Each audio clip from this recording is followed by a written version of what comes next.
ಕಡೆಗಳಿಗೆ ಮೇವು ನೀರು ಕೂಡ ಇದೆ ಅಂತ ಒಂದು ಪರಿಸ್ಥಿತಿ. ಇಡೀ ಊರು ಬೆಳೆ ಹೋಯಿತು. ಮೇವು ನೀರು ಹುಡುಕೊಂಡು ದನ ಕರ ನಾಯಿ ಪಿಪ್ಪಿ ಎಲ್ಲ ಸಮೇತ ಇಡೀ ಊರು ನೀರು ಹೋಯಿತು. ಗುಳೆ ಹೋಗಿ ಎಲ್ಲೋ ನೀರು ಎಲ್ಲ ಕಡೆ ಅವರ ಜೀವನದಿಂದ ಮೇಯಿಸಿಕೊಂಡು ಅವರು ಜೀವನ ಮಾಡ್ತಾ 14 ವರ್ಷಗಳ ನಂತರ ಊರಿಗೆ ಹೋಗೋಣ ಅಂತೇಳಿ ವಾಪಸ್ ಹೊರಟು. ಬರ್ತಾ ದಾರಿಗೆ ಅವರಿಗೆ ಆತಂಕ, ದುಂಡ. ಅಯ್ಯೋ 14 ವರ್ಷ ಮನೆಗೆ ಬಂದ್ವಿ, ನಮ್ಮನೆ ಹೇಗಿರ್ತಾ ಏನೋ ಹಾಳು ಬಿದ್ದಿರ್ತದೆ, ಮನೆಯಲ್ಲಿ ದೀಪ ಹಚ್ಚೋದಿಲ್ಲ ಅಂತೇಳಿ ಆತಂಕದಲ್ಲೇ ಬರ್ತಾ ಇದ್ರು. ಬರ್ತಾ ಬರ್ತಾ ಬರ್ತಾ ದೂರದಲ್ಲಿ ಅವರ ಮನೆ ಕಾಣ್ತು. ಆಶ್ಚರ್ಯ ಅಂದ್ರೆ ಅಲ್ಲಿ ಸ್ವಲ್ಪ ಬೆಳಕು ಕಾಣ್ತಾ ಇತ್ತು. ಅವ್ರಿಗೆ ಆಶ್ಚರ್ಯ, ಇನ್ನೂ ಹತ್ರ ಬಂದ್ರು, ಎಲ್ಲರ ಮನೆಯೂ ಬೆಳಕು. ಮನೆ ಒಳಗೆ ಹೋಗಿ ನೋಡಿದ್ರೆ ಗುಬ್ಬಚ್ಚಿಗಳು ಎಲ್ಲಾ ಮನೆಯಲ್ಲೂ ಈ ಮಿನಿ ಚುಂಬೆಯನ್ನು ತಂದು ಮಿಣಿ ಅಂತ ದೀಪ ಮಾಡಿ ಬೆಳಕು ಮಾಡಿ. ಯಾರ ಮನೆಯೂ ಆಗಿರ್ಲಿಲ್ಲ, ಯಾರ ಮನೆಯಲ್ಲೂ ಜೀವ ಕಟ್ಟಿರ್ಲಿಲ್ಲ. ಕೇಳಿದವರು ಜನ, ಯಾಕೆ ಹೀಗೆ ಮಾಡಿದ್ರಿ? ಗುಬ್ಬಚ್ಚಿನ ಕೇಳಿದ್ರು. ಗುಬ್ಬಚ್ಚಿ ಹೇಳಿದ್ರು, ತಲತಲಾಂತರಿಂದ ನಮಗೆ ಕಾಲು ಕಡಿ ಹಾಕಿ ಸಲಹದಂತವ್ರು ನೀವು ಊರು ಬಿಟ್ಟು ಹೋದ್ರಿ, ಮನೆ ಬಿಟ್ಟು ಹೋದ್ರಿ, ನಿಮ್ಮ ಮನೆ ಹಾಳು ಬೀಳಬಾರ್ದು ಅಂತೇಳಿ ನಾವು ಈ ಕೆಲಸ ಮಾಡ್ತೀವಿ. ಇದು ಇವತ್ತು ಬೆಳಗ್ಗೆ ಆಗ್ತಾ ಇರ್ತಕ್ಕಂಥ ಭೂಮಿಗೆ ರಾಗಿ ಬಂದಿರ್ತಕ್ಕಂಥ ಒಂದು ಪುಟ್ಟ ಕಥೆ. ಈ ಪುಟ್ಟ ಕಥೆ ನಮಗೆ ಅಂದ್ರೆ ಕೃಷ್ಣ ಪ್ರಸಾದರಿಗೆ ಸಿಕ್ಕಂತ ಕೊಡುಗೆ ಕೂಡ ಅದಕ್ಕಿಂತಲೂ ತುಂಬಾ ಉನ್ನತವಾದದ್ದು. ಮುನಿತಿಮಯ ಅಂತೇಳಿ ಕನಕಪುರ ಅಂತ ಹೇಳಿ ಬಾಳುವ ಒಂದು ಸಣ್ಣ ಹಳ್ಳಿಯಲ್ಲಿ 3 ಮನೆ ಇರ್ತಕ್ಕಂಥ ಒಂದು ಸಣ್ಣ ಅದೊಂದು ಹಳ್ಳಿ. ಅಲ್ಲಿ ಹೋಗ್ತಾರೆ. ಆ ಮನೆ ತುಂಬಾ, ಮನೆ ಮುಂದೆ ಎಲ್ಲ ಹಟ್ಟಿ ತುಂಬಾ ಹೆಂಚಿದ್ರೆ ಎಲ್ಲ ಗೂಡುಗಳು, ಗುಬ್ಬಚ್ಚಿಗಳು, 100 ಗುಬ್ಬಚ್ಚಿ. ಅವ್ರು ಕೇಳ್ತಾರೆ, ಏನ್ ಮುನಿತಿಮಯ ಇಷ್ಟೊಂದು ಗುಬ್ಬಚ್ಚಿ ಸಾಕೊಂಡಿದ್ವಿ ಅಂದ್ರೆ, ಅವಿದ್ರೆ ಅಲ್ವಾ ಸರ್ ನಾವು ಅನ್ನೋ ಉತ್ತರ ಅವ್ರ ಕಡೆಯಿಂದ ಬರ್ತದೆ. ಹೀಗೆ ಸಿಕ್ಕಂತ ಕಥೆಗಳು, ಆ ಕಥೆಗಳೆಲ್ಲ ಸೇರಿಸಿ ಒಂದು ಸಣ್ಣ ಪುಸ್ತಕ. ಆ ಪುಸ್ತಕವನ್ನ ಇವತ್ತು ಬಿಡುಗಡೆ ಮಾಡುವಂತ ಗಳಿಗೆ ಈ ಕಾರ್ಯಕ್ರಮಕ್ಕೆ ನಾವು ಶ್ರೀ ಸತೀಶ್ ತಿಪ್ಪೇರ್ ಅವರನ್ನ ಆಹ್ವಾನ ಮಾಡಿದ್ವಿ ಪುಸ್ತಕ ಬಿಡುಗಡೆಗಾಗಿ. ಅವರು ಸಂತೋಷವಾಗಿ ಒಪ್ಪಿಕೊಂಡು ಕಾರ್ಯಕ್ರಮಕ್ಕೆ ಬಂದಿದ್ದಾರೆ. ಸರ್, ನಿಮಗೆ ಈ ಕಾರ್ಯಕ್ರಮಕ್ಕೆ ಆತ್ಮೀಯವಾಗಿ ಸ್ವಾಗತ ಮಾಡ್ತೀವಿ. ಮೂರು ಮಾತಲ್ಲಿ ಅವರ ಪರಿಚಯ. ರಂಗಕರ್ಮಿಗಳು ನಿಮಗೆಲ್ಲ ಗೊತ್ತಿನ ಹಾಗೆ ಪ್ರಸ್ತುತ ಮೈಸೂರು ರಂಗಾಯಣದ ನಿರ್ದೇಶಕರು. ಕಳೆದ ಕಾರು ಶತಮಾನದಿಂದ 25 ವರ್ಷಗಳಿಂದ ರಂಗಭೂಮಿಯಲ್ಲಿ ನಟನೆ, ನಿರ್ದೇಶನ ಹಾಗೆ ಸಂಘಟನೆಯಲ್ಲಿ ತೊಡಗಿಸಿಕೊಂಡಿದ್ದಾರೆ. ತುಮಕೂರು ಜಿಲ್ಲೆ ಅದೊಂದು ಖುಷಿ ವಿಚಾರ ನಮಗೆ. ನಾನು ಕೂಡ ತುಮಕೂರು ಜಿಲ್ಲೆನೇ ಆಗಿರೋದ್ರಿಂದ ಭೂಮಿ ಥಿಯೇಟರ್ ತಿಪ್ಪೇರು ಅವರು ಅದರ ಮೂಲಕ ತುಂಬಾ ಸಕ್ರಿಯ, ಮಕ್ಕಳ ರಂಗಭೂಮಿಗೆ ಹೆಚ್ಚು ಪ್ರಾಮುಖ್ಯತೆ ಕೊಟ್ಟಂತವರು. ಕರ್ನಾಟಕ ನಾಟಕ ಅಕಾಡೆಮಿಯ ಫೆಲೋಶಿಪ್ ಅನ್ನ ಪಡೆದಿದ್ದಾರೆ. ಸರ್, ತಮಗೆ ಮತ್ತೊಮ್ಮೆ ಸ್ವಾಗತ. ಹಾಗೆ ಡಾಕ್ಟರ್ ಸಂತೋಷ್ ನಾಯಕ್ ಅವರು ಪ್ರಸಾರಾಂಗದ ನಿರ್ದೇಶಕರು, ನಮ್ಮ ಪುಸ್ತಕದ ಕುರಿತು ಮಾತಾಡಲಿಕ್ಕೆ ಇವತ್ತು ವೇದಿಸಿದ್ದಾರೆ. ಸರ್, ತಮಗೆ ಆತ್ಮೀಯವಾಗಿ ಕಾರ್ಯಕ್ರಮಕ್ಕೆ ಸ್ವಾಗತ. ಡಾಕ್ಟರ್ ಸಂತೋಷ್ ನಾಯಕ್ ಅವರು ಕೂಡ ನಿಮಗೆ ಚಿರಪರಿಚಿತರು. ಅವರು ಕರ್ನಾಟಕ ಮುಕ್ತ ವಿಶ್ವವಿದ್ಯಾಲಯದ ಸಮಾಜಶಾಸ್ತ್ರ ಅಧ್ಯಯನ ಮತ್ತು ಸಂಶೋಧನಾ ವಿಭಾಗದ ಮುಖ್ಯಸ್ಥರು ಕೂಡ, ಹಾಗೆ ಪ್ರಸಾರಾಂಗದ ಮುಖ್ಯಸ್ಥರು ಕೂಡ ಹೌದು. ಶೈಕ್ಷಣಿಕ ಮತ್ತು ಆಡಳಿತಾತ್ಮಕ ವಿಭಾಗಗಳಲ್ಲಿ ತುಂಬಾ ಹೆಚ್ಚಿನ ಜವಾಬ್ದಾರಿಯನ್ನು ಹೊತ್ತು ನಿಭಾಯಿಸ್ತಾ ಇದ್ದಾರೆ. ಪ್ರಸಾರಾಂಗದ ನಿರ್ದೇಶಕರಾಗಿ ಬಹಳ ಮುಖ್ಯವಾಗಿ ಅನೇಕ ಪ್ರಕಟಣೆಗಳು, ಹಾಗೆ ಪುಸ್ತಕಗಳು ಮತ್ತು ಸಾಂಸ್ಕೃತಿಕ ಚಟುವಟಿಕೆಗಳ ಒಂದು ನೇತೃತ್ವವನ್ನು ವಹಿಸತಕ್ಕಂಥದ್ದು ಅವರ ಹೆಗ್ಗಳಿಕೆ. ಗ್ರಾಮೀಣಾಭಿವೃದ್ಧಿ, ಸಾಮಾಜಿಕ ನ್ಯಾಯ, ಬುಡಕಟ್ಟು ಸಮುದಾಯಗಳ ಅಧ್ಯಯನ ಮತ್ತು ದೂರ ಶಿಕ್ಷಣದ ಸವಾಲುಗಳ ಕುರಿತು ಅವರಿಗೆ ವಿಶೇಷವಾದ ಆಸಕ್ತಿ. ಇದು ಅವರ ಕಿರುಪರಿಚಯ. ಮತ್ತೊಮ್ಮೆ ನಿಮಗೆ ಸ್ವಾಗತ. ಶ್ರೀಮತಿ ರೂಪಾ ಮಾಚಿಗೇರಿಯವರು ವೇದಿಕೆಯಲ್ಲಿದ್ದಾರೆ. ಮೇಡಮ್, ತಮಗೆ ಆತ್ಮೀಯವಾಗಿ ಸ್ವಾಗತ ಮಾಡಿದ್ದೀವಿ. ಮೂಲತಃ ಧಾರವಾಡದವರು, ಪ್ರಸ್ತುತ ಮೈಸೂರು ವಾಸ. ಸಾಹಿತ್ಯರು ಅವರ ಲೇಖನಗಳು ಬೇರೆ ಬೇರೆ ಪತ್ರಿಕೆಗಳಲ್ಲಿ ಪ್ರಕಟ ಆಗಿದ್ದಾರೆ. ಅವರು ನಮ್ಮ ಕಾರ್ಯಕ್ರಮಕ್ಕೆ ಮುಖ್ಯ ಅತಿಥಿಗಳಾಗಿ ವೇದಿಕೆಯಲ್ಲಿದ್ದಾರೆ. ಮೇಡಮ್, ತಮಗೆ ನಮ್ಮ ಕಾರ್ಯಕ್ರಮಕ್ಕೆ ಒಪ್ಪಿದ್ದಕ್ಕಾಗಿ ಬಹಳ ಖುಷಿ ಆಗ್ತದೆ. ಇನ್ನು ಕೃಷ್ಣ ಪ್ರಸಾದ್ ಅವರ ಬಗ್ಗೆ ತಮಗೆ ಪರಿಚಯ ಮಾಡಿಕೊಡೋ ಅಗತ್ಯ ಇಲ್ಲ. ಅವರ ಕಳೆದ 15 ವರ್ಷಗಳ ಮೈಸೂರಿನಲ್ಲಿ ಅವರ ವಾಸ. ಮೂಲತಃ ತುಮಕೂರು ಜಿಲ್ಲೆ ಐಡಿ ಹಳ್ಳಿಯವರು. ನಮ್ಮವರೆಗೂ ಅವರವರೆಗೂ ಸುಮಾರು 15 ಕಿಲೋಮೀಟರ್ ಅಷ್ಟೇ ವ್ಯತ್ಯಾಸ. 1998ರಿಂದ ನಾವು ಜೊತೆಯಲ್ಲಿ ಕೆಲಸ ಮಾಡ್ತಾ ಇದ್ದೀವಿ ಬೇರೆ ಬೇರೆ ಕ್ಷೇತ್ರಗಳಲ್ಲಿ. ಮುಖ್ಯವಾಗಿ ಅವರ ಬೇಸಿಗೆ ಬೆಳೆ ಸಂರಕ್ಷಣೆ, ಸುಸ್ಥಿರ ಕೃಷಿ ಇದು ಅವರ ಒಂದು ಪ್ರಮುಖವಾದಂತಹ ಕಾರ್ಯಕ್ಷೇತ್ರ. ಕರ್ನಾಟಕ ಅಷ್ಟೇ ಮೇಲೆ ಭಾರತದ ಬೇರೆ ಬೇರೆ ಭಾಗಗಳಲ್ಲಿ ಅವರ ಒಂದು ಅವರ ಒಂದು ಕಾರ್ಯಕ್ಷೇತ್ರ ಅಭಿವೃದ್ಧಿರ್ತಕ್ಕಂಥದ್ದು. ಅವರಿಗೆ ನಿಮ್ಮೆಲ್ಲರ ಪರವಾಗಿ ಆತ್ಮೀಯವಾಗಿ ಸ್ವಾಗತ ಮಾಡ್ತಾ ಇದ್ದೀನಿ. ಸ್ವಾಗತ. ಹಾಗೆ ಮಾಧ್ಯಮ ಮಿತ್ರರು, ಮಾಧ್ಯಮ ಗೆಳೆಯರು ಸಾಕಷ್ಟು ಜನ ಬಂದಿದ್ದೀರಿ ನಿಮಗೆ. ಹಾಗೆ ನಮ್ಮ ಮತ್ತು ಕೃಷ್ಣ ಪ್ರಸಾದ್ ಅವರ ಆತ್ಮೀಯರು, ತುಮಕೂರಿನ ಬೇರೆ ಬೇರೆ ಕ್ಷೇತ್ರದಲ್ಲಿ ಕೆಲಸ ಮಾಡ್ತಕ್ಕಂಥ ಹಿರಿಯರು ತುಂಬಾ ಜನ ಬಂದಿದ್ದೀರಿ. ಹಾಗೆ ನಾವು ಈ ಕಥೆಗೆ ಸಂಗ್ರಹಣೆ ಮಾಡಬೇಕಾದ್ರೆ ಅದಕ್ಕೆ ಕೇಳಿಸಿದಂತ ಕೆಲವು ಗೆಳೆಯರು ಕೂಡ ಇಲ್ಲಿದ್ದಾರೆ. ನಿಮ್ಗೆಲ್ಲರಿಗೂ ಕೂಡ ಈ ಒಂದು ಕಾರ್ಯಕ್ರಮಕ್ಕೆ ಆತ್ಮೀಯವಾಗಿ ನಾನು ಸ್ವಾಗತ ಮಾಡ್ತೇನೆ. ನಾನು ಮಲ್ಲಿಕಾರ್ಜುನ ಹೊಸಕಳ್ಳ. ನನ್ನ ಪರಿಚಯ 2 ಮಾತಲ್ಲಿ ನಿಮಗೆ ಹೇಳಬೇಕು ಅಂತಂದ್ರೆ, ತುಮಕೂರು ಜಿಲ್ಲೆ ಹೊಸಕಳ್ಳಿಯವರು ಕೃಷಿ ಕುಟುಂಬ. ಕಳೆದ 25 ವರ್ಷಗಳಿಂದ ಗ್ರಾಮೀಣಾಭಿವೃದ್ಧಿ ಕ್ಷೇತ್ರದಲ್ಲಿ ನಾವು ಕೆಲಸ ಮಾಡ್ತಾ ಇದ್ದೀವಿ. ಪಾರಂಪರಿಕ ಧನ ಸಂರಕ್ಷಣೆ ನನ್ನ ಇಷ್ಟದ ಕ್ಷೇತ್ರ. ಹಲವಾರು ಪುಸ್ತಕಗಳು ಪ್ರಕಟ ಆಗಿವೆ. ಇದಿಷ್ಟು ನನ್ನ ಪರಿಚಯ. ಹಾಗೆ ನಮ್ಮ ಸಹಜ ಗೆಳೆಯರು ಸಾಕಷ್ಟು ಜನ ಬಂದಿದ್ದಾರೆ. ಅವರೆಲ್ಲರೂ ಸ್ವಾಗತವನ್ನು ಕೋರ್ತಾ ಈಗ ಈ ತರದೊಂದು ಕಥೆಗಳ ಪುಸ್ತಕ ನಾನು ನೋಡ್ತಾ ಇದ್ದೆ. ಬಹುಶಃ ನಮ್ಮ ಒಂದು ತಳಿಯಿನ ಭಾಗದಲ್ಲಿ 10 ವರ್ಷಗಳು ನಾವು ಇದ್ದಂಥದ್ದು. ಐ ಥಿಂಕ್ ಅದು ನಮ್ಮ ಕಾಲಘಟ್ಟದಲ್ಲಿ ನಾವೇನಾದ್ರೂ ಒಂದು ನಮ್ಮ ಜೀವನ ಚರಿತ್ರೆ ಬರೆದ್ರೆ ಒಂದು 3/4 ಭಾಗ ತಗೊಂಡ್ಬಿಡುತ್ತೆ. ಅದು ನನ್ನ ಒಬ್ಬರಿಗೆ ಅಷ್ಟೇ ಅಲ್ಲ, ನನ್ನ ಜೊತೆ ಇದ್ದಂತ ಬಹಳಷ್ಟು ಹಿತೈಷಿಗಳಿಗೆ ತಳಿ ಅಂದ್ರೆ ಒಂದು ಕನಸು. ಅದು ಗ್ರೇಟ್ ಇಂಗ್ಲೆಂಡ್ ಅನ್ನ ಇದ್ದಂಥದ್ದು. ಆ ಥರದ್ದು ಇದ್ರಲ್ಲಿ ಮಾಡ್ಕೊಂಡು ಬಂದಂಥದ್ದು. ಯಾಕಂದ್ರೆ ತಳಿ ಹೋಗಿದ್ದು ಕೂಡ ನಾನು ಒಂದು ಆಕಸ್ಮಿಕವಾಗಿ ನನ್ನ ಎಂಟೆಕ್ ಮುಗಿದಾಗ ನಾನು ಸೆಂಟರ್ ಫಾರ್ ಎನ್ವಿರಾನ್ಮೆಂಟ್ ಎಜುಕೇಶನ್ ಅಂತ ಇದ್ದಾಗ ಅಲ್ಲಿ ಆ ಕಾಲಘಟ್ಟದಲ್ಲಿ ಕೋರಾ ಮಾತೇನ್ ಅಂತ ಅರವಿಂದ್ ನ್ಯೂಸ್ ನ CSR ಆ ಕಾಲದಲ್ಲಿ ತುಂಬಾ ಹೆಸರಿದ್ದರು. ಅಲ್ಲಿ ನಾನು ಒಂದು ವಿನಯನ್ನ ಹೊಂದಿದ್ದ ನಂಜುಂಡ ಸ್ವಾಮಿ ಅವರು, ವಂದನಾ ಶಿವ ಇವರೆಲ್ಲ ಕೂಡ ಈ ಬಹುರಾಷ್ಟ್ರೀಯ ಕಂಪನಿಗಳ ವಿರುದ್ಧ ಮಾಡಿದಂತ ಇದನ್ನ ರಾಮ್ ಪ್ರಸಾದ್ ಅಂತ ಲೇಖನ ಬರೀತಾರೆ.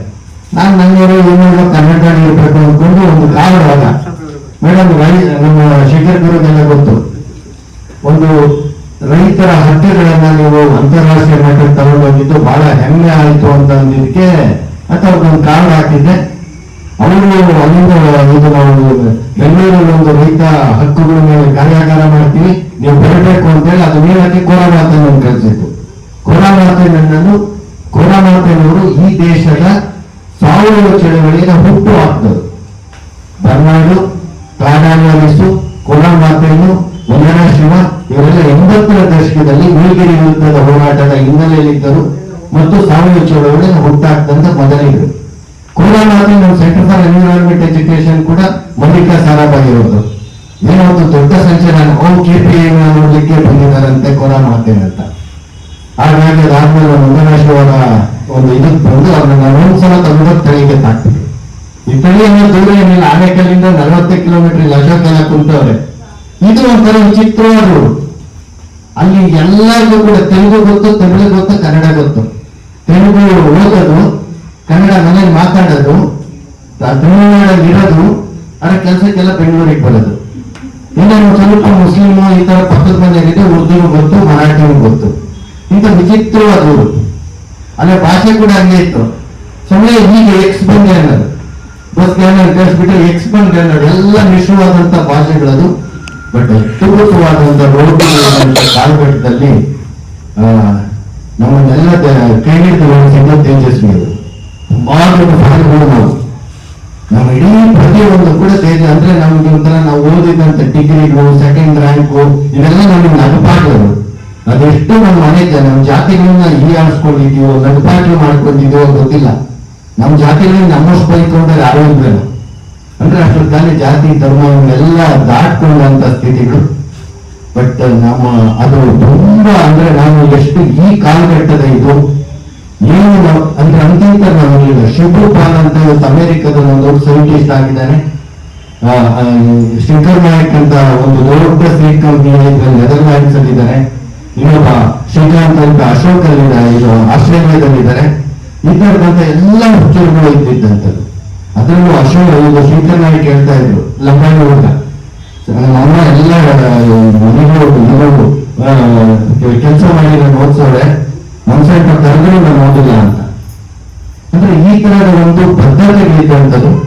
ನಾವು ಬೀಜ ಸಂರಕ್ಷಣೆಯನ್ನು ಶುರು ಮಾಡಿದದ್ದು ಅದ್ ನೆನ್ಸ್ಕೊಂಡ್ರೆ ಏನೂ ಆಗುತ್ತೆ. ಹೆಂಗೆ ಅಂದ್ರೆ ನಮ್ಮ ಮಗ ಇಲ್ಲಿ ಕೋಟ್ನಲ್ಲಿ ರಾಮಾಯಣ ಕೃಷ್ಣಮೂರ್ತಿ ಬೆಳಗಡೆ ಇವರೆಲ್ಲ ಬಂದು ಹೋದರು.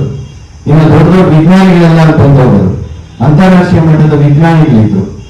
ಈ ತರದ ಒಂದು ನೆಲಗಟ್ಟಲ್ಲಿ ನಾವು ಶುರುವಾಗಿದ್ದು ಅದೇ ನಮ್ಗೆಲ್ಲ ಪಾಠಗಳು ಹೇಳ್ಕೊಟ್ಟಿದ್ದು xerox Brahmayya, Pillappa, post master Lingappa ಅವರು, ನಮ್ಮ ಪ್ರಸನ್ನಯ್ಯ, ಈ ತರದ ತಳಮಟ್ಟದ ಜನಗಳ ಜೊತೆ ನಾವು ಮಾತಾಡ್ತಾ ಹೋಗಿದ್ದು.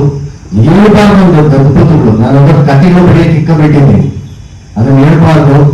ಅದು ಒಂದು ಸೂಚ್ಯವಾಗಿ ಹೇಳ್ತೀನಿ. ಅಂದ್ರೆ ಎಂತ ಜೀವನ ಇದ್ದಿದ್ದಂತ ಜೊತೆ ಇದ್ದಂತ ಹೊಂಬಾಳಮ್ಮ ಅಂತ. ಹೊಂಬಾಳಮ್ಮ ಆ ಕಾಲದಲ್ಲಿ ಶಿವಮೊಗ್ಗಕ್ಕೆ ಹೋಗಿ ಬಿದುವಿನೆಲ್ಲ ಕಡಿದು ಗಂಡ ಸಿಕ್ಕಾಪಟ್ಟೆ ಕುಳಿತಂತೆ. ಕರ್ನಾಟಕದ ತಮಿಳುನಾಡಲ್ಲಿ ಬಾರ್ಡರ್ ಪಕ್ಕ ಬಂದು ಅಲ್ಲೆಲ್ಲ ಗಾಡಿ ಜವಳಿ 22 ಎಕರೆ ಹೊಂಬಾಳಮ್ಮ ತೊಳಿ ಅಂತ ಇಟ್ಕೊಂಡಿದ್ದೀನಿ. ನನ್ನ ಹೆಸರೇ ಬಸ್ನಲ್ಲಿ ಇಲ್ಲ ನಿಲ್ಸೋದು, ಹೀಗೆಲ್ಲ ಮಾತಾಡ್ತಾರೆ. ಆ ಇನ್ನು ಬೀಜ ಮಾತೆ ಅಂತ ನಾವು ಗುರುತಿಸಿ ಈ 2003ರಲ್ಲಿ ಅವ್ರದೊಂದು ಸೃಷ್ಟಿ ಸನ್ಮಾನ್ ಅವಾರ್ಡ್ ಬಂತು ಅಹಮದಾಬಾದ್ IIM ಇಂದ. ಫಸ್ಟ್ ಟೈಮ್ ನಾನು ರೈಲಲ್ಲಿ ಕರ್ಕೊಂಡು ಹೋಗ್ತೀನಿ, ಅದು ಸೆಕೆಂಡ್ AC-ನಲ್ಲಿ. ಅಲ್ಲಿ ನಾವು ಬಾಂಬೆನಲ್ಲಿ ಬದಲಾಯಿಸ್ಬೇಕಲ್ಲ ಇದು ಅಹಮದಾಬಾದ್ಗೆ. ಅಲ್ಲಿ ಒಂದು 3-4-5 ಗಂಟೆ ಟೈಮ್ ಇತ್ತು. ಅಲ್ಲೆಲ್ಲ ಒಂದು ಬೆಲ್ಲ ಯಾವುದೋ ಒಂದು ದೇವಸ್ಥಾನ ಇತ್ತು, ಬುದ್ಧನ ಸ್ವಾಮಿ ಅನ್ನೋದು. ಆಮೇಲೆ ಅಲ್ಲೇ ನಿಂತ್ಬಿಟ್ಟು ಇವತ್ತು ಹಣಕರೆ ಏನಾಯ್ತು ಯಾವಾಗ ಹೋಗೋಣ ಸರ್ ಅನ್ನೋರು. ಆ ಕಾಲಘಟ್ಟದಲ್ಲಿ NDTV 2.5 ನಿಮಿಷ ಅವ್ರ ಬಗ್ಗೆ ಸ್ಟೋರಿ ಮಾಡ್ತೀವಿ. ಅದನ್ನ ಇಷ್ಟ ಮಾಡಿ ದಳೆಯ ಸೀರೆಗೆಲ್ಲ ಪೂಜೆಗಳನ್ನು ಗಂಟಾಕ್ತು ಬಂದಿತ್ತು. ಅವ್ರು ಯಾವ್ದು ಗಣಿ ಎಷ್ಟು ಗೆಲ್ಲಬಹುದು. ಆನಂದ್ ಮೂರ್ತಿ ನಾವು ತುಂಬಾ ಕಾಲೇಜವರು ಅವರು ಅಕಾಡೆಮಿ ಅಧ್ಯಕ್ಷರಾಗಿದ್ದಾಗ ಜನಪದ ಅಕಾಡೆಮಿಲಿ 3-4 ಪುಸ್ತಕಗಳಲ್ಲಿ ಎಲ್ಲ ದಾಖಲು ಮಾಡಾಕ್ಬಿಟ್ಟಿದ್ವಿ. ಹಾಗೆಲ್ಲ ರಾಜೀಕರಣದಲ್ಲಿ ಜನಪದ ಜಾತ್ರೆಗಳೆಲ್ಲ ಮಾಡಿದ್ವಿ. ಆಗ ಈ ಹೊಂಬಾಳಮ್ಮನ ಕಥೆ ಏನು ಅಂದ್ರೆ, ಒಂದಿನ ದನಕಳೆಗೆ ಕಾಡು ಹೋದಾಗ ಯಾವುದೋ ಒಂದು ಇಲ್ಲಿಗಲ್ ಆಗಿ ಒಂದೇನೋ ಇದಾಗಿ ಹುಟ್ಟಿದ ಅಂತ ಒಂದು ಮಗನ್ ಬಿಸಾಕೋದಿರ್ತಾರೆ. ಅಲ್ಲಿ ಹಿರಿಯರು ಕಿವಿಗೆ ತಿಂದಿರ್ತಾರೆ. ಅದನ್ನ ತಂದು ಸಾಕಿ ಮಗನಿಗೆ ಮದುವೆ ಮಾಡ್ಕೊಂಡೈತೆ. ಯಾವುದಕ್ಕೂ ಸರ್ ನಿಮಗೆ ನಾನೇ ಎತ್ಕೊಂಡಿದ್ದೀನಿ ಕಾಡಲ್ಲಿ ಅಂತ. ಅಂದ್ರೆ ನಮಗೆ ಮಾರ್ಕಸ್ನ ಮ್ಯಾಜಿಕ್ ರಿಯಲಿಸಮ್ ನಾವು ತುಂಬಾನೇ ನೋಡ್ತಿದ್ವಿ. ಏನೇನೋ ಕಥೆಗಳು ಹೋಗ್ತಾ ಇರುತ್ತೆ, ಬೆಂಕಿ ಎತ್ಕೊಂತದ್ದು. ಹೆಂಗ್ ಹೇಳೋದು ಅಂದ್ರೆ ಅದೇ ದುರಂತ ಅಂದ್ರೆ ನೋಡೋದಪ್ಪ ನಾಟಕ ಕಲಿಸ್ತಿದ್ ನೋಡೋದಪ್ಪ, ನಮ್ಮನ್ನೆಲ್ಲ ಕಾಡು ಸುತ್ತದಂತ ಪ್ರಸನ್ನಯ್ಯ, ಇವರೆಲ್ಲ ಇದೆಲ್ಲ ಬೊಮ್ಮನಿರೋ ಮುಳವಾಡದಲ್ಲೋ ಟೀ ಅಂಗಡಿಗಳು ಹಾಕೊಂಡವ್ರೆ, ಪಕೋಡದ ಅಂಗಡಿಗಳು ಹಾಕೊಂಡವ್ರೆ, ಇನ್ನೆಲ್ಲೋ ಕೆಲಸಗಳು ಸಿಟಿಂಗ್ ಮಾಡ್ತಾರೆ. ಈ ತರದ ಒಂದು ಇದನ್ನ ನಾವು ತುಂಬಾ ದಾಖಲೆ ಮಾಡಿದ್ದೀವಿ. ಒಂದು 50 ಪುಸ್ತಕ ತಗೋದು, ಹಾಡುಗಳು ಅದನ್ನೆಲ್ಲ ಕುಂತು ಶೋಧಿಸಿ ಮಾಡಂತ ಒಂದು ಇದು. ಆ ನಿಟ್ಟಿನಲ್ಲಿ ಬಹಳಷ್ಟು ಜನ ಅದರಿಂದ ಸ್ಫೂರ್ತಿಗೊಂಡಂಥದ್ದು. ಹೆಮ್ಮೆಯ ವಿಷಯ ಅಂದ್ರೆ ಅಲ್ಲೇನು ಈ ಹಳ್ಳಿಯನ್ನು ಮತ್ತು ಕಟ್ಟಿದಂತ ಇದಕ್ಕೆ ಒಂದು ಈಕ್ವೇಟರ್ ಇನಿಷಿಯೇಟಿವ್ ಅವಾರ್ಡ್ ಬಂತು. ಈಗಲೂ ಕೂಡ ನೂರಾರು ಲೇಖನಗಳು ಅದೆಲ್ಲ ಆ ಹಳ್ಳಿ ಮಕ್ಕಳಲ್ಲಿದೆ. ಒಂದು ಕಂಪೇರಿಂಗ್ ಇದು ಕಾಂಪಾಸ್ ಅಂತ, comparing and supporting indigenous knowledge system ಅಂತ ನಮ್ಮ ಅಶೋಕರೆಲ್ಲ ಕೆಲಸ ಮಾಡಿದ್ವಿ. ತುಂಬಾ ಜ್ಞಾನ ಮಾಡಿದ್ವಿ. ಯಾಕಂದ್ರೆ ಮಳೆ ಹೆಂಗ್ ಅಳಿತಾರೆ ಅಂದ್ರೆ ಇಂಥ ಮರ ಇಂಥ ಹೂ ಬಿಟ್ಟರೆ ಬಂದೇ ಬರ್ತದೆ ಅಂತಾರೆ. ಆ ತರದ್ದೆಲ್ಲ ದಾಖಲಾತಿಗಳನ್ನು ಮಾಡಿದ್ವಿ. ಆ ನಿಟ್ಟಿನಲ್ಲಿ ಶ್ರೇಯಸ್ ಹೋಗ್ಬೇಕಾಗಿರೋದು ಮಲ್ಲಿಕಾರ್ಜುನ್ಗೆ. ಎಲ್ಲೆಲ್ಲೋ ಬಿದ್ದಿದ್ದು ಒಂದಷ್ಟು ಹುಡುಕಿ ಕೆದಕಿ ಎಲ್ಲ ಮಾಡಿ ಒಪ್ಪಂದ ಮಾಡಿ ಒಂದು ಪುಸ್ತಕ ರೂಪಕ್ಕೆ ತಂದಿದ್ದಾರೆ. ಹಾಗಾಗಿ ಏನಪ್ಪಾ ಅಂದ್ರೆ ಇವತ್ತು ನಾವು ಇದೊಂದು ನಿಮ್ಮಂತ ಆತ್ಮೀಯರ ಜೊತೆ ಮಾತಾಡ್ಲಿಕ್ಕೆ ಒಂದು ಅವಕಾಶ ಸಿಗ್ಲಿ. ಈ ತರದ ಒಂದು ನಮ್ಮ ಹಿರಿಯರ ಕಥೆನ ನಾವೇ ಕೇಳಿ ಯಾರು ಕೇಳೋದು? ಅದು ಇನ್ನೊಂದಷ್ಟು ಮಕ್ಕಳು ಮೊಮ್ಮಕ್ಕಳಿಗಂತೂ ಇದನ್ನು ನಾವು ಕಲಿಸ್ತೇ ಹೋದ್ರಂತೂ ಈ ಕಥೆಗಳು ಅದು ಕಥೆಗಳಾಗಿ ಉಳಿತದೆ. ಆ ನಿಟ್ಟಿನಲ್ಲಿ ಒಂದಷ್ಟು ಈ ನಿಟ್ಟಿನಲ್ಲಿ ಚರ್ಚೆಗಳು ಶುರುವಾಗಿ, ಹಾಗಾಗಿ ನಾವು ರಂಗಾಯಣ ಕೂಡ ಈ ನಿಟ್ಟಿನಲ್ಲಿ ಒಂದು ಸ್ವಲ್ಪ ನೆಲೆ ನಿಂತ್ರೆ ಈ ತರದ ಕಥನಗಳನ್ನ ಹೇಳರಂತರು ದಾಖಲು ಮಾಡ ಅಂತ ಇಡೀ ಕರ್ನಾಟಕದ ಒಂದಷ್ಟು ಇದನ್ನು ನಾವು ಅಲ್ಲಲ್ಲಿ ತರ್ತಾ ಹೋಗ್ಬೋದು. ಒಂದಷ್ಟು ಒಟ್ಟುಗೂಡಿಸಿ ಒಂದಷ್ಟು ರೈಟ್ ಶಾಪ್ಗಳನ್ನ ಮಾಡಿ ಒಂದಷ್ಟು ನಮ್ಮ ಅನಂತ ಪದ್ಮನಾಭ ಅಂತ ಹಿರಿಯರು ಪತ್ರಿಕೋದ್ಯಮಿಗಳೆಲ್ಲ ಇಲ್ಲಿ ಕೈ ಜೋಡಿಸ್ತಾರೆ, ಅಪೂರ್ವಮಂತರು ಇರ್ತಾರೆ. ಹಾಗಾಗಿ ಒಂದು ಹೊಸ ಕಾಲಘಟ್ಟದಲ್ಲಿ ನಮ್ಮ ಹಳೆ ಕಥನಗಳನ್ನ ನಮ್ಮ ಶಿವಮೊಗ್ಗಂತ ಚಿತ್ರಕಾರರು ಎಲ್ಲರೂ ಒಂದು ನೆಲೆಗೆ ತಂದ್ರೆ ಈ ಕರ್ನಾಟಕದ ಒಂದು ಕೃಷಿ ಸಂಸ್ಕೃತಿಯನ್ನ, ಕೃಷಿ ಆಚರಣೆಗಳನ್ನ ಮತ್ತು ನೆಲಮೂಲ ಜ್ಞಾನವನ್ನ ಒಂದಷ್ಟು ದಾಖಲು ಮಾಡಕ್ಕೆ ಒಂದು ನೆಪಾವಳಿಯನ್ನ ಕಾರಣಕ್ಕೆ ಇವತ್ತು ಈ ಕಾರ್ಯಕ್ರಮವನ್ನು ನಾವು ಏರ್ಪಡಿಸಿರೋದು. ಎಲ್ಲರಿಗೂ ಧನ್ಯವಾದಗಳು. ಈ ರಾಗಿ ಭೂಮಿ ಬಂದ ಕತೆ ಅದು ನಮ್ಮೆಲ್ಲರ ಕಥೆಯಾಗಿ ನಮ್ಮ ಮಕ್ಕಳು, ಮೊಮ್ಮಕ್ಕಳು, ಮನೆಯಂದ್ರು, ಹಿರಿಯರು, ಆತ್ಮೀಯರೆಲ್ಲ ಕೇಳುವಂತ ಒಂದು ಸನ್ನಿವೇಶ ಕ್ರಿಯೇಟ್ ಆಗಲಿ ಅಂತ ಆಶಿಸ್ತಾ ನಾನು ಮಾತು ಮುಗಿಸ್ತೇನೆ. ನಮಸ್ಕಾರ. ಅಂತ ಹೇಳಿ ಯಾರಿಗೂ ಗೊತ್ತಿರೋದಿಲ್ಲ. ಹೋಗ್ಲಿ, ಮಾವಿನ ಹಣ್ಣು ಈಗ 12 ತಿಂಗಳು ಸಿಗೋಂಗಾಗ್ಯದ, ಅವ್ರದ್ದೇನ್ ತಪ್ಪಲ್ಲ.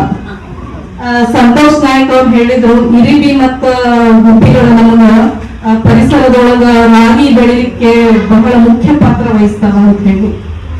ಈಗಿನ ಮಕ್ಕಳಿಗೆ ಇರಿಬಿ ಎಲ್ಲಾರ ಹೊಂಟ್ರ ಓ ಮೈ ಗಾಡ್ ಆಂಡ್ಸ್ ಅಂತ ಹೇಳಿ ಸ್ಪ್ರೇ ಮಾಡ್ಬಿಡ್ತಾವ. ಬಟ್ ಪರಿಸರಕ್ಕ ಮನುಷ್ಯನೂ ಅಷ್ಟೇ ಇಂಪಾರ್ಟೆಂಟ್ ಇರ್ತಾನ, ಆಮೇಲೆ ಇರಿಬಿಗಳು ಅಷ್ಟೇ ಇಂಪಾರ್ಟೆಂಟ್ ಇರ್ತಾವ. ಪರಿಸರಕ್ಕ ನಾವು ಯಾವ್ದು ಹೆಚ್ಚು ಕಮ್ಮಿ ಅಂತ ಏನೂ ಇಲ್ಲ. ಸೊ ನಾವು ಮಕ್ಕಳಿಗೆ ಏನ್ ಮಾಡ್ಬೇಕಂತಂದ್ರೆ ಪರಿಸರದ ಬಗ್ಗೆ ಈಗ ಮನುಷ್ಯ ನಮ್ಮ ಹಿರಿಯರು ಏನ್ ಮಾಡ್ತಿದ್ರು, ಪರಿಸರದ ಜೊತೆ ಅದರ ಏರು ಇಳಿತ ಇದನ್ನ ಅರ್ಥ ಮಾಡ್ಕೊಂಡು ಅದ್ರ ಜೊತೆ ಬದುಕು ಕಟ್ಕೊಂಡಿದ್ರು. ನಾವು ನಮ್ಮ ಮಕ್ಕಳಿಗೆ ನಮ್ಮ ಮುಂದಿನ ಜನಾಂಗಕ್ಕೆ ನಾವು ಪರಿಸರವನ್ನ ಹೆಂಗ ನಾವು ಜೋಪಾನವಾಗಿ ಇಟ್ಕೋಬೇಕು, ನಶಿಸಿ ಹೋಗ್ತಿರುವಂತಹ ಈ ಕಾಳು ಕಡಿ ಇವುಗಳನ್ನ ಹೆಂಗ ನಾವು ಅವ್ರಿಗೆ ಇಂಟ್ರೊಡ್ಯೂಸ್ ಮಾಡಿಸ್ಬೇಕು ಅದನ್ನ ಹೇಳ್ಕೊಡ್ಬೇಕು. ಆಮೇಲೆ ಇನ್ನೊಂದು ಎಷ್ಟೊಂದು ಈ ಉತ್ತರ ಕರ್ನಾಟಕ ನಮ್ ಕಡೆನ ಬರ್ತಾವ. ಎಷ್ಟೊಂದು ಈ ಹಣ್ಣು ಅಂತಂದ್ರ ಬರೀ ಆಪಲ್, ಸ್ಟ್ರಾಬೆರಿ, ರಸ್ಬೆರಿ ಇಂಥವಷ್ಟ ಅಗ್ದಿ ಎಕ್ಸಾಟಿಕ್ ಫ್ರೂಟ್ಸ್ ಅಷ್ಟ ಹೇಳ್ತಾರ. ನಮ್ ಹಳ್ಳಿ ಕಡೆ ಎಲ್ಲ ಈ ಕೌಳಿಕಾಯಿ, ಪರಗಿ ಹಣ್ಣು, ಆಮೇಲೆ ಈಚೆ ಕಡಿಕಾಯಿ ಇಂಥವೆಲ್ಲ 108 ಹಣ್ಣುಗಳು ಸಿಗ್ತಿರ್ತ. ಅದ್ರ ಬಗ್ಗೆ ಯಾರಿಗೂ ಗೊತ್ತೇ ಇರಂಗಿಲ್ಲ ಈಗ ಮಕ್ಕಳಿಗೆ. ಸೊ ಅದು ನಮ್ಮ ಕರ್ತವ್ಯ ಇರ್ತದ, ನಮ್ಮ ಮಕ್ಕಳಿಗೆ ನಾವು ಮುಂದೆ ಹೇಳ್ಕೊಡ್ಬೇಕು ಅಂತ ಹೇಳಿ ಕೃಷ್ಣ ಪ್ರಸಾದ್ ಅವರು ಮತ್ತೆ ಮಲ್ಲಿಕಾರ್ಜುನ ಅವರು ಈ ಒಂದು ಪುಸ್ತಕ ತಗೊಂಡಾಗ ಇದು ಬಹಳ ಅತ್ಯುನ್ನತವಾದ ಪುಸ್ತಕ. ಇಂಥ ಪುಸ್ತಕಗಳು ಸಿಗೋದು ತುಂಬಾ ವಿರಳ.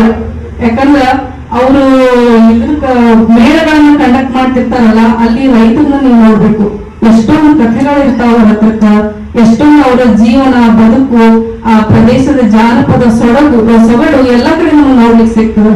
ಅದಕ್ಕೆ ಅವರಿಬ್ಬರಿಗೂ ತುಂಬಾ ಧನ್ಯವಾದಗಳು. ಈ ತರ ಕೃತಿಗಳನ್ನ ಅವರು ಹೇಳ್ಕೊಂಡು ನಾವು ಇದಕ್ಕ ಒಂದು ಹೆಜ್ಜೆ ಹಾಕೋಣ. ನಮ್ಮ ಮಕ್ಕಳಿಗೆ, ನಮ್ಮ ಮುಂದಿನ ಜನಾಂಗಕ್ಕ ಈ ನಮ್ಮ ಜಾನಪದ ಸೊಗಡನ್ನಾಗಲಿ, ನಮ್ಮ ನಶಿಸಿ ಹೋಗ್ತಿರೋ ತರಕಾರಿಗಳಾಯ್ತು, ಕಾಳು ಕಡಿಗಳನ್ನಾಯ್ತು, ಅವುಗಳನ್ನ ಹೇಳ್ಕೊಡ್ಬೇಕು.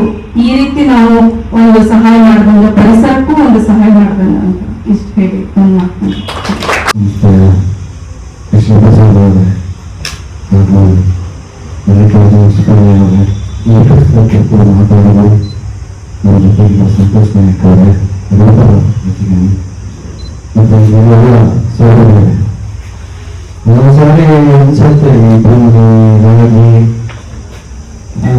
ಇವೆಲ್ಲ ನಾವು ಮಾತಾಡ್ತಾ ಇದ್ದೀವಿ, ಈ ಕಥೆಗಳು ಎಲ್ಲ ಎಂಥ ವಿಚಿತ್ರ ಕಾಲಘಟ್ಟದಲ್ಲಿ ಒಂಥರ ನಾಸ್ಟಾಲಜಿ ಅಂದ್ರೆ ನಾವು ಒಂದು ಕಾಲದ ಪರ್ಯಾವರಣದಲ್ಲಿ ಸೇರಿದ್ದೀವ ಅಂತ ಅನ್ಸ್ಬಿಟ್ಟು ಅಂತ ಆತಂಕ ಆಗ್ತದೆ. ಯಾಕೆ ಇದನ್ನು ಹೇಳ್ತಾ ಇದ್ದೀನಿ ಅಂದ್ರೆ ಭೂಮಿಗಳು ತುಂಬ ಸಂಬಂಧ ಅಂದ್ರೆ ಬೇರೆ ರೀತಿ ಸಂಬಂಧ. ಅಂದ್ರೆ ನಾನು ನಮ್ಮ ಸಂಸ್ಥೆ ಹೆಸರು ಭೂಮಿ ಪುತ್ತೂರಲ್ಲಿ ಭೂಮಿ ಥಿಯೇಟರ್ ಅಂತ ಥಿಯೇಟರ್ ಇನ್ಸ್ಟಿಟ್ಯೂಟ್. ಯಾಕೆ ನಾವು ಇದನ್ನು ಹೇಳ್ತಾ ಇದ್ದೀನಿ ಅಂದ್ರೆ ಈಗ ನಮ್ಮಲ್ಲಿ ಒಂದು ಚಿಲ್ಲರೆ ಮೇಳ ನಡೀತಾ ಇದೆ. ಜನ ಮಕ್ಕಳು ಭಾಗವಹಿಸಿದ್ದಾರೆ. ಈ ಕಾಲದ ಮಕ್ಕಳಿಗೆ ನಾವು ಏನಪ್ಪ ಹೇಳ್ಬೇಕು, ಈ ಕಾಲದ ಮಕ್ಕಳನ್ನ ನಾವು ಏನಪ್ಪ ಅಭ್ಯಾಸ ಮಾಡಬೇಕು ಅಂತ ಯೋಚಿಸುವಾಗ ನನಗೆ ಒಂದು ಅಧ್ಯಯನ ಪ್ರಕಾರ ನನಗೆ ಗೊತ್ತಾಗಿದೆ ಏನು ಅಂದ್ರೆ ಸುಮಾರು 25% ಮಕ್ಕಳಿಗೆ ಯಾವ ನಗರ ಕೇಂದ್ರಿತ ಮಕ್ಕಳಿಗೆ ಯಾರಿಗೆ ಒಂದು ಪ್ರಿವಿಲೇಜಸ್ ಇರುತ್ತೆ, ಲೋ ಪ್ರಿವಿಲೇಜಸ್, ಕಾಸ್ಟ್ ಪ್ರಿವಿಲೇಜ್ ಇರ್ಬೋದು, ಎಕನಾಮಿಕ್ ಪ್ರಿವಿಲೇಜ್ ಇರ್ಬೋದು, ಸೋಷಿಯಲ್ ಕ್ಯಾಪಿಟಲ್ ಇರ್ಬೋದು, ಈ ತರದ ವಲಯಗಳಿಂದ ಬಂದಿರುವ ಮಕ್ಕಳಿಗೆ ಈ ರಾಗಿ ಅಂಗಡಿಯಲ್ಲಿ ಸಿಗುತ್ತೆ, ಅಕ್ಕಿ ಅಂಗಡಿಯಲ್ಲಿ ಸಿಗುತ್ತೆ, ಬಟ್ಟೆ ಅಂಗಡಿಯಲ್ಲಿ ಸಿಗುತ್ತೆ, ಈ ತರದ ಸ್ಥಿತಿ ಅಂತ. ಅವ್ರ ಪೇರೆಂಟ್ಸ್ ಕೂಡ ಅದ್ರ ಬಗ್ಗೆ ಬಹಳ ಗಂಭೀರವಾಗಿ ಯೋಚಿಸಿದಂಗೆ ಕಾಣಲಿಲ್ಲ. ನೀವು ಹೇಳ್ತಾ ಇರೋದು 25% ಇರ್ಬೋದು ಅಥವಾ ಜಾಸ್ತಿ ಇರ್ಬೋದು, 5% ಕಡಿಮೆ ತೋಟದಲ್ಲಿ ಆತಂಕದ ವಿಷಯ. ಹಾಗಾಗಿ ನಾವು ಏನ್ ಮಾಡಿದ್ವಿ, ಈ ವರ್ಷ ನಾವು ಪ್ರತಿ ವರ್ಷ ಚೆನ್ನಾಗಿ ಒಂದು ತೋಟವನ್ನು ಇಟ್ಕೊಂಡು ಕೆಲಸ ಮಾಡ್ತೇವೆ. ಇಲ್ಲಿ ನಮಗಿದೆ ಪರಿಸ್ಥಿತಿ. ನಾವು ಇವತ್ತು ಅಡ್ರೆಸ್ ಮಾಡಬೇಕಾಗಿರೋ ಮಕ್ಕಳನ್ನ ಯಾವ ರೀತಿ ಅಂತ ವಿವರಿಸಿ ನಾವು ಸುಮಾರು ಈ ಮಣ್ಣು ಅನ್ನೋದು ಅನ್ನೋದನ್ನ ಪ್ರಾರಂಭ. ಯಾಕೆ ಅಂದ್ರೆ ಮಣ್ಣು ಅನ್ಟಚಬಲ್ ಆಗ್ತಾ ಇರೋ ಕಾಲ ಇದು. ಈ ಗಂಭೀರವಾದ ವಿಷಯ. ಎಲ್ಲವೂ ಇಡೀ ಸೃಷ್ಟಿ, ಇಡೀ ಪ್ರಕೃತಿ ಎಲ್ಲವೂ ಮಣ್ಣಿಂದಾನೆ. ಅದೇ ಎಲ್ಲವನ್ನೂ ಹೊಲಿಸ್ಕೊಳ್ಬೇಕು, ಸುಮ್ಮತರ ಅದ್ರ ಜೊತೆ ಅನುಸಂಧಾನ ಮಾಡಿ ಅದ್ರ ಜೊತೆ ಹೊಲಿಸ್ಕೊಳ್ತಲ್ಲ ಇದ್ರೆ ಅದು ಸುಮ್ಮನೆ ಬರೋದು. ಇವರು ನಮ್ಮ ಸಂತೋಷ್ ಕಾಮಿಡಿ ಅವರು ಬಂದಿದ್ರು ಉದ್ಘಾಟನೆ ಮಾಡಿದ್ರು. ನಮ್ಮ ಸಂತೋಷ್ ಕಾಮಿಡಿ ಅವರ ಜೊತೆಗೆ ಉದ್ಘಾಟನೆ ಮಾಡಿಸೋದಕ್ಕೆ ಒಂದು ಕಾರಣವೂ ಇತ್ತು. ಸುಮಾರು 25-30 ವರ್ಷದ ಹಿಂದೆ ಅವರು ಅನುವಾದ ಮಾಡಿದ ಒಂದು ಹೂವಿನ ಕ್ರಾಂತಿಯವರ ಅನುವಾದ ಮಾಡಿದ್ರೆ ನಿಮಗೆ 2 ಪುಸ್ತಕ ಬಂತು. ಒಂದು ನಾಟಕದ ಹೆಸರು ಮುಂದಿನ ಮನೆ ಅಂತ, ಇನ್ನೊಂದು ಕಳೆದ ವರ್ಷ ಕನ್ನಡ ಸಾಹಿತ್ಯ ಅಕಾಡೆಮಿಯ ಅವಾರ್ಡ್ ಬಂದ ಪುಸ್ತಕ ಮಣ್ಣಿನ ಬಗ್ಗೆ ಪುಸ್ತಕ. ಅಂದ್ರೆ ನ್ಯಾಚುರಲ್ ಕಲ್ಟಿವೇಶನ್ ಥಿಯೇಟರ್ ನಾವು ಹೇಗೆ ಮಾಡಬಹುದು, ಹಂಗಾಗಿ ನನಗೆ ಸಹಜ ಸಮೃದ್ಧ ಇದೆಲ್ಲ ಕರೆದ್ರೆ ನನ್ನ ಸಬ್ಜೆಕ್ಟ್ ಇದು ಅಂತ ಅನಿಸ್ತದೆ. ಈ ಕಥೆಗಳಿಗೇನು, ಇಲ್ಲಿರುವ ಕಥೆಗಳು ಕೂಡ ಕೆಲವು ಬೀಜಗಳೇ. ನಾವು ಮುಂದಿನವರು ಏನ್ ಮಾಡ್ತೀವಿ ಅಂದ್ರೆ ಮಕ್ಕಳ ಮನಸ್ಸಲ್ಲಿ ಕಥೆಗಳ ಬೀಜಗಳನ್ನು ಬಿತ್ತಿ ಬೆಳೆ ಅವ್ರ ವ್ಯಕ್ತಿತ್ವ ವಿಕಸನದಲ್ಲಿ ಅವರ ಪ್ರಕೃತಿಯ ವಿಕಾಸವನ್ನ ನಾವು ಮಾಡೋದು ಕೂಡ ಒಂದು ಮನೆ. ಆದ್ರೆ ಯಾವ ವಿಚಾರಗಳನ್ನ, ಯಾವ ಕಥನಗಳನ್ನ ಅವ್ರ ಎದೆ ಒಳಗಡೆ ಬಿತ್ತಿ ಬೆಳಿಬೇಕು. ಕೃಷಿ ಎನ್ನುವುದು ಒಂದು ಬಹಳ ದೊಡ್ಡ ಪ್ರಕ್ರಿಯೆ. ಅದು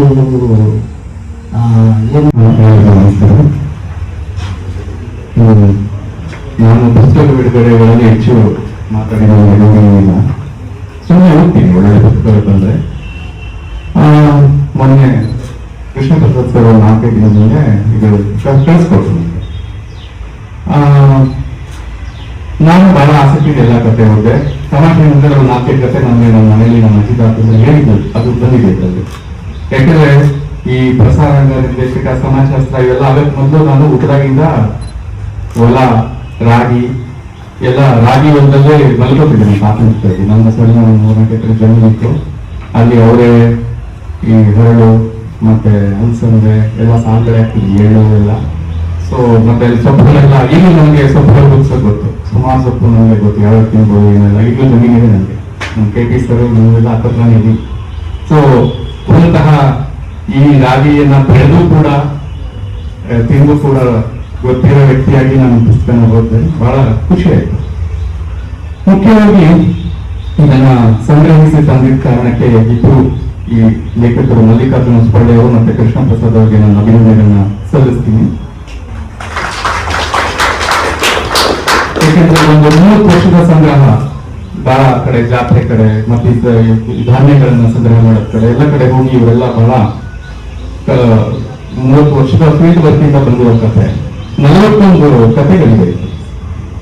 ಸಾಮಾನ್ಯವಾಗಿ ಹಿಂದಿನ ಕಾಲದಲ್ಲಿ ನಾವು ಬಹಳ ಕಥೆಗಳನ್ನೇ ಕೇಳಿ ಬೆಳೀತಾ ಇದ್ದಿದ್ದು. ನಮಗೆ ಅವಾಗೆಲ್ಲ ಇವರು ಹೇಳ್ದಂಗೆ ಸತೀಶ್ ಅವರು ನಮ್ಮ ಕಾಲಘಟ್ಟದವರು ಒಂಥರ ವಿಚಿತ್ರವಾದ ಪರಿಸ್ಥಿತಿಲಿ ಎಲ್ಲ ಈ ಸ್ಥಿತ್ಯಂತ್ರವನ್ನ ನೋಡ್ತಾ ಇದೀವಿ. ನಾವೆಲ್ಲ ಆಗ ನಮ್ಗೆ ಹೇಳಕ್ಕೆ ಏನಿಲ್ಲ ಟೈಮಲ್ಲಿ ನಮ್ಗೆ ನಮ್ಮ ಅಜ್ಜಿ ತಾತಂದ್ರು ಅದದೇ ಕತೆ ಭೇದ ಹೇಳಿದ್ರು ಸರಿ ಹಿಂಸೆ ಕೊಟ್ಟು ಕೇಳಿಸ್ಕೊತಾ ಇದ್ವಿ ಕಾಲ. ಒಂದು ಪುಣ್ಯ ಕೆಲಸ, ಪುಣ್ಯ ಇನ್ ದ ಸೆನ್ಸ್ ಪಾಪ ಪುಣ್ಯ ಆಗೋ ಕಾಲ. ಒಂದು ಬೆಸ್ಟ್ ಥಿಂಗ್ ಏನಾಯ್ತು ಅಂತ ನಾವೆಲ್ಲ ಕತೆ ಕೇಳಿಸ್ಕೊಂಡ್ವಿ, ಪುರಾಣ ಕೇಳಿಸ್ಕೊಳ್ಳಿಲ್ಲ. ನಮ್ಗೆಲ್ಲ ಹಳ್ಳಿಗಳಲ್ಲೆಲ್ಲ ಕಥೆನೇ ಹೇಳ್ತಾ ಇದ್ವಿ. ಈ ಪುರಾಣ ಎಲ್ಲ ಕಡೆ ಸಿಗುತ್ತೆ ನಮ್ಗೆ. ನಾವು ಟಿವಿ ನೋಡ್ಲಿ, ಒಂದು ಸಿನಿಮಾ ಬಂದ್ರು ಅದೊಂದು ಪುರಾಣ ಇರುತ್ತೆ, ಡಿವೈನ್ ಸ್ಟೋರೀಸ್ ಇರುತ್ತೆ. ಒಂದು ವಾಟ್ಸ್ಆಪ್ ಮೆಸೇಜಸ್ ಕೇಳಿ ದೈವಿಕತೆ ಇರುತ್ತೆ. ರಾಜಕೀಯ ನಾಯಕನ ಬಗ್ಗೆ ದೈವಿಕ ಪುರಾಣ ಜಾಸ್ತಿ ನಮ್ಮ ದೇಶದಲ್ಲಿ, ಕತೆ ಬಹಳ ಕಡಿಮೆ. ಪುರಾಣಕ್ಕೂ ಜನಪದ ಕಥೆಗೂ ಬಹಳ ವ್ಯತ್ಯಾಸ ಇದೆ. ಪುರಾಣದಲ್ಲಿ ನಮ್ಗೆ ಗೊತ್ತಿಲ್ದಿರೋ ಲೋಕ, ಗೊತ್ತಿಲ್ದಿರೋ ಜನ, ಅವ್ರಿಗೆಲ್ಲ ನೆಂಟರುಗಳೇ ಇರಲ್ಲ. ಚಿಕ್ಕಪ್ಪ, ದೊಡ್ಡಪ್ಪ, ಮೊಮ್ಮಕ್ಕಳು, ದೇವರುಗಳು ಯಾರು ಇರಲ್ಲ ಅವ್ರಿಗೆ. ಮತ್ತೆ ಅವ್ರಿಗೆ ಯಾರು ಮುಟ್ಟಂಗಿಲ್ಲ, ಮಾತಾಡ್ಸಂಗಿಲ್ಲ. ಅದು ನಾವು ಏನು ಮಾತಾಡದೇ ಆಗ್ತಿರೋ ಲೋಕ. ಅದು ಕೋಡೆಡ್ ನಾಲೆಡ್ಜ್, ಅದೆಲ್ಲ ಸ್ಕ್ರಿಪ್ಟೆಡ್ ಅಲ್ಲಿ ಇದೆ. ಏನು ಅದನ್ನು ಪ್ರಿಸರ್ವ್ ಮಾಡ್ತಾ ಇದೆ. ಅದಕ್ಕೆ ಅಂತ ಒಂದು ಪುರಾಣಗಳನ್ನ ಕಾಪಾಡಿಕೊಂಡು ಬರ್ಕೊಂಡು ಅದೊಂದು ಕೋಡ್ ನಮ್ಮ ದೇಶದಲ್ಲಿ ಎರಡು ತರ ಇದೆ ನಾಲೆಡ್ಜ್ ಸಿಸ್ಟಮ್. ಒಂದು ಕೋಡ್ ಇದೆ, ಒಂದು